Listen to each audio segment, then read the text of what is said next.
Ya, Assalamualaikum warahmatullahi wabarakatuh. Ya, nama saya Muhammad Syifa Haikal Azizi, saya NIM 26.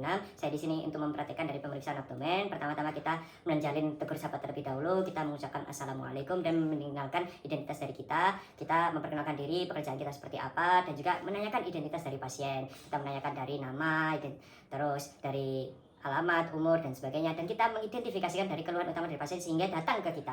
Setelah sudah, kita menjelaskan dari tujuan dari pemeriksaan ini, bagaimana manfaatnya, dan apa tujuan dari pemeriksaan ini. Setelah sudah, kita mempersiapkan dari pemeriksaan dan kita melakukan prosedur cuci tangan. Dibuka bajunya terlebih dahulu. Ya, permisi ya Bapak ya. Ya, di sini kita melakukan pemeriksaan inspeksi terlebih dahulu. Kita melihat dari regio abdomennya, kita melihat adanya strie, adanya luka ataupun bekas luka, adanya benjolan, dari konturnya ada skapuit, terus dia itu datar atau tidak. Terus di sini kita melihat adanya bulging umbilikus atau tidak, itu menandakan ada tandanya hernia. Lalu apabila dia itu terlihat terdengar bising ususnya, itu menandakan adanya dia itu pasiennya kurus, terus dia itu adanya ileo. Pemeriksaan dari auskultasi. Di sini kita menggunakan diafragma. Kita tempelkan di bawah umbilikus. Permisi ya Bapak ya. Terus di daerah suprapubik. Di sini kita dengarkan dari bising ususnya.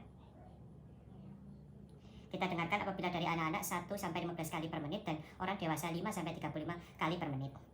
Apabila tidak terdengar, kita tunggu sampai 5 menit. Kita dengar apakah adanya metalloid sound atau tidak. Lalu kita mendengarkan di bagian lainnya, di regio lainnya. Kita bedakan apakah di sini adanya obstruksi atau tidak. Dari perkusi, yaitu selanjutnya kita pemeriksaan perkusi secara umum terlebih dahulu. Kita menggunakan tangan kiri, lalu seperti ini. Apabila suaranya timpani, ini menandakan normal. Kita dari perkusi hepar atau kita menandakan mencari batas atas dari hepar itu biasanya di sekitar koste 10 sampai 12. Jadi di bagian sini. Jadi kita di arah midclavicular line seperti ini. Ini sonor sampai kita menemukan suara yang redup. Ya, di sini. Itu kita tandai, lalu kita ke bagian bawah ini di sias. Di sias seperti ini.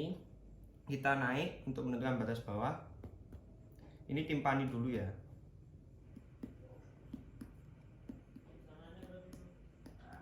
Nah, di sini kita tandai seperti ini, lalu kita ukur menggunakan penggaris.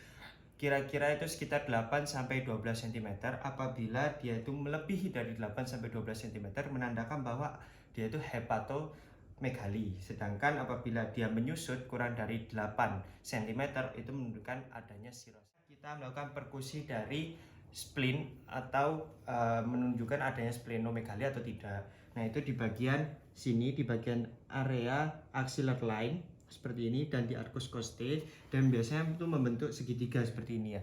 Segitiga seperti ini. Setelah sudah, apabila kita perkusi di bagian daerah sini itu bunyinya timpani. Namun apabila suaranya redup, itu menandakan dia itu splenomegali dan itu di sini kita melakukan pemeriksaan dari palpasi. Palpasinya itu ada dua, yaitu palpasi superficial dan deep. Nah, di superficial kita di bagian permukaannya saja, dan di tangannya itu harus secara rapat dan menggunakan bagian dalamnya, jangan menggunakan jari. Kita secara gentle, kita mengecek apakah adanya massa dari spasma otot, terus adanya benjolan, adanya nyeri tekan seperti itu. Dan ini jangan digeser, kita angkat pelan-pelan secara gentle. Apakah ada terasa sakit? Ya. Oh, di bagian sini ada terasa nyeri. Oke, selanjutnya kita melakukan palpasi secara deep. Ya Bapak, mungkin kakinya bisa ditekuk lututnya seperti ini. Ya, setelah sudah kita menggunakan tangan kiri, lalu menggunakan tangan kanan seperti ini. Kita cek seperti ini. Kita mengecek apakah adanya nyeri tekan, adanya bentuk, adanya massa, namun secara gentle. Apakah ada nyeri tekan seperti itu? Apakah di sini terasa sakit ya Pak? Ya. Oke, ditemukan rasa sakit seperti itu. Selanjutnya kita melakukan palpasi dari hepar, tetap untuk ditekukkan lututnya. Lalu tangan kiri itu di bagian koste 11 dan 12, dengan tangan kanan itu melakukan palpasi secara deep. Kita menentukan dari batas dari heparnya, apakah dia itu bentuknya membesar atau dia ukurannya membesar seperti itu. Lalu kita cek permukaannya apakah tajam dan juga tumpul, dan juga mengecek apakah adanya benjolan seperti itu secara gentle ya. Oke, kita mengecek dari splinnya. Kita menggunakan tangan kiri seperti ini di bagian throat space-nya. Kita seperti ini untuk mengekspos dari splinnya, dan kita menggunakan dua metode. Metode pertama adalah softener dan yang kedua adalah Hackett. Yang pertama adalah softener. Kita menggunakan dari sias dextra. Seperti ini kita secara diagonal, secara deep sampai bisa menentukan dari batas splinnya.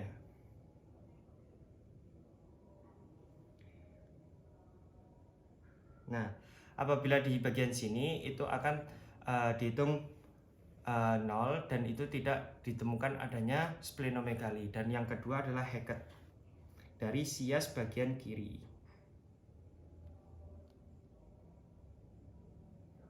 Dan untuk scoringnya apabila di tengah-tengah itu 2 dan apabila di sias kiri itu nomornya 4. Namun apabila di sini tidak ditemukan apapun itu 0 dan tidak ditemukan splenomegali. Kita melakukan palpasi aorta di bagian umbilikus sedikit ke sinistra di sini. Kita mengecek pulsasi dari aorta. Selanjutnya kita melakukan pemeriksaan dari shifting dullness. Itu menggunakan bagian umbilikus. Kita lakukan perkusi dari umbilikus ke arah lateral kiri maupun kanan ataupun kiri seperti ini.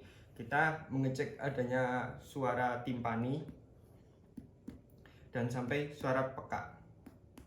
Nah, setelah sudah kita minta untuk miring, ya Bapak, silakan miring ke sana, ke arah kontralateral seperti ini, lalu kita perkusi kembali. Apabila di sini ditemukan suara timpani, itu menandakan bahwa shifting dullness-nya itu negatif. Lalu kita menggunakan pemeriksaan undulasi. Bapak bisa seperti ini, dilihat saya seperti ini ke bagian perutnya. Tangannya seperti ini seperti ini. Oke. Di sini itu untuk membedakan adanya tekanan.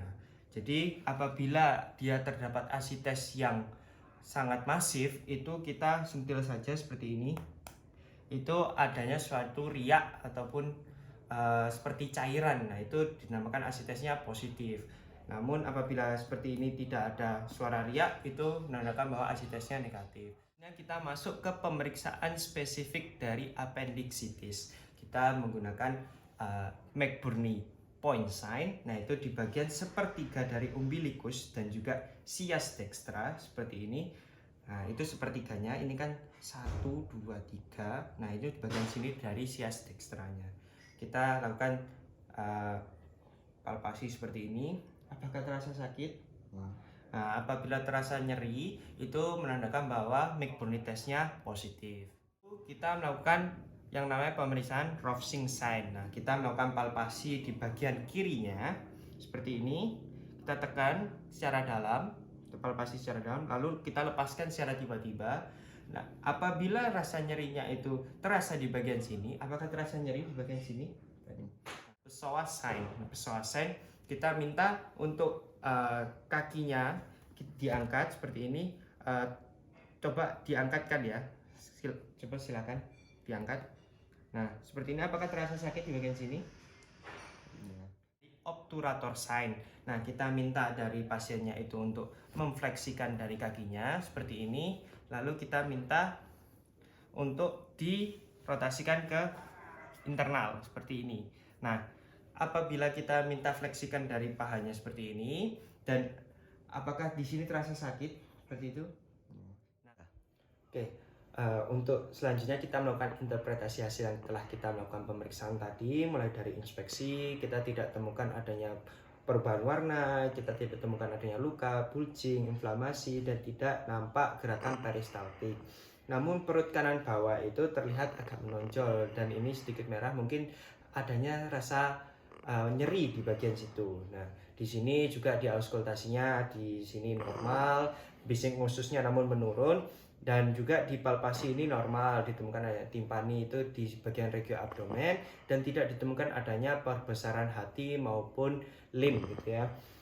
Untuk selanjutnya karena ini mengarah ke appendicitis, kita melakukan pemeriksaan khusus appendicitis mulai dari McBurney test sign-nya itu positif, Rovsing sign-nya juga positif, obturator sign-nya juga positif, dan juga psoas sign-nya juga positif. Itu menandakan kita dapat menegakkan diagnosis dari appendicitis dan juga diferensiasional diagnosisnya itu kolestisis akut, enteritis regional, dan juga pankreatitis. Di sini kita minta dari pasiennya mungkin untuk istirahat, kita untuk minta sebagai rawat inap kita pasangkan infus, kita minta untuk pasiennya untuk segera ronsen abdomen untuk melihat apakah dari penegakan diagnosis kita itu benar atau tidak. Kita mendukung dari penegakan diagnosis kita, dan kita minta untuk dirujuk ke spesialis bedah untuk melakukan operasi segera seperti itu.